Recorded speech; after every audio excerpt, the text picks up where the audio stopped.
Bienvenue, mesdames et messieurs, dans l'invité du jour. Une délégation du Conseil de sécurité des Nations Unies reçue en audience ce samedi 12 novembre par le président Joseph Kabila de la RDC et du Premier ministre Augustin Matata Ponyo a appelé à un processus politique plus inclusif et à une transition pacifique. Alors, comment cet appel est-il reçu du côté de la majorité? Pour en parler, nous recevons justement le porte-parole de la majorité présidentielle, l'ambassadeur Alain Atundo Liongo. Il est notre invité du jour. Monsieur l'ambassadeur, bienvenue et merci d'avoir accepté notre invitation. Merci. Le Conseil de sécurité des Nations Unies appelle à un processus politique plus inclusif. Comment recevez-vous cet appel? D'abord, la majorité présidentielle a salué cette visite de la délégation des Nations Unies comme une tentative positive pour amener le rassemblement à de bons sentiments par rapport à l'effort que le président de la République fait pour normaliser la vie démocratique dans notre pays. Après échange, la majorité présidentielle a vite fait d'observer que la délégation avait une version unilatérale des choses, ce qui ne pouvait pas lui permettre d'évaluer à juste titre les efforts inlassables du président de la République pour amener tout le monde d'accord. Monsieur l'ambassadeur, qu'est-ce que ça veut dire une version unilatérale des choses? C'est-à-dire que leur approche était comme des a priori. Je vais donner un exemple. Eh bien, on ne parle que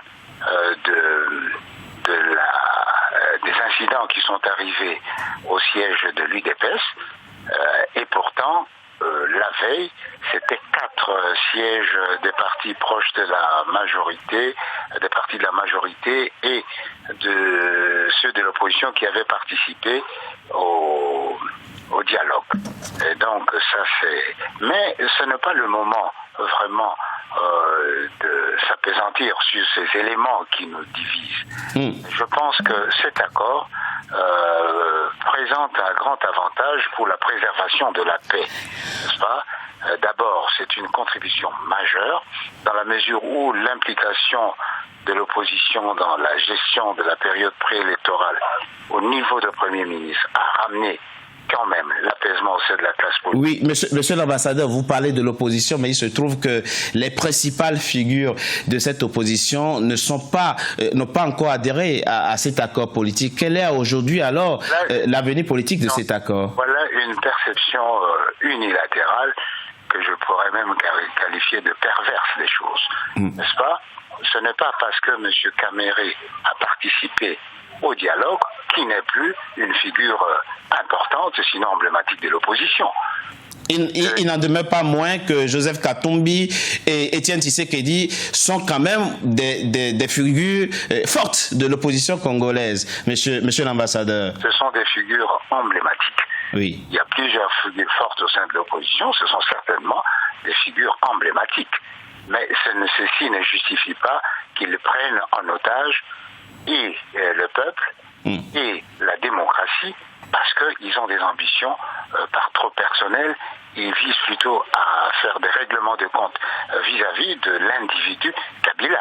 Alors, monsieur l'ambassadeur, ce qui fait bondir l'opposition congolaise, c'est l'idée ou l'intention qu'on prête aujourd'hui au président Joseph Kabila de vouloir modifier la constitution congolaise. Il s'est engagé à la respecter, mais il n'aurait pas exclu l'idée de la modifier. Est-ce que vous pouvez nous dire au cours de cette émission que le président Joseph Kabila n'a jamais émis l'idée de modifier la constitution de votre pays?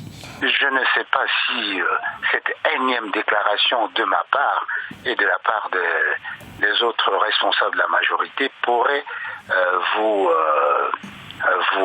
apaiser.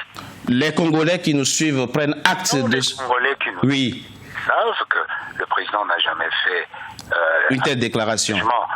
A pris l'engagement de respecter intégralement la Constitution. autant que le Rassemblement.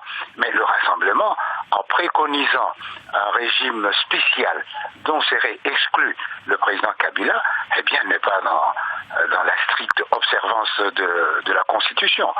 Voilà des approches que j'appelle perverses et qui ne servent pas, n'est-ce pas, la normalisation et même la sérénité de nos relations. Parce que je voudrais insister vraiment, si vous me permettez, sur les avantages de cet accord, n'est-ce pas? D'abord, l'implication de l'opposition dans la gestion de la période préélectorale au niveau de Premier ministre a ramené incontestablement l'apaisement au sein de la classe politique et de l'opinion. Parce que la tourmente politique et même constitutionnelle, même politique, tirait son origine de la crainte que le dialogue ne fût qu'un prétexte pour permettre à la majorité présidentielle d'accorder un troisième mandat au président Kabila, de violer impunément la Constitution et de manipuler le processus électoral à travers la CENI. Alors, à propos troisième mandat, monsieur l'ambassadeur, le diplomate angolais Ismaël Abraomatis, qui faisait partie donc de la délégation reçue ce samedi par le président de la République, a indiqué au sorti de cette audience qu'un troisième mandat pour le président Joseph Kabila n'était pas la solution pour la RDC. Un avis que vous partagez, monsieur l'ambassadeur? Mais le diplomate donne son avis. Incontestablement, ce sont des âmes de bonne volonté. Nous leur prêtons cette bonne foi. Mais la Constitution, vous savez, il faut éviter de menotter le mental et la Constitution. Il y a des dispositions au sein de notre Constitution qui permettent, n'est-ce pas, à n'importe quel citoyen de remettre en cause une disposition qui ne l'arrangerait pas. Disons comme ça, n'est-ce pas, qui ne l'arrangerait pas.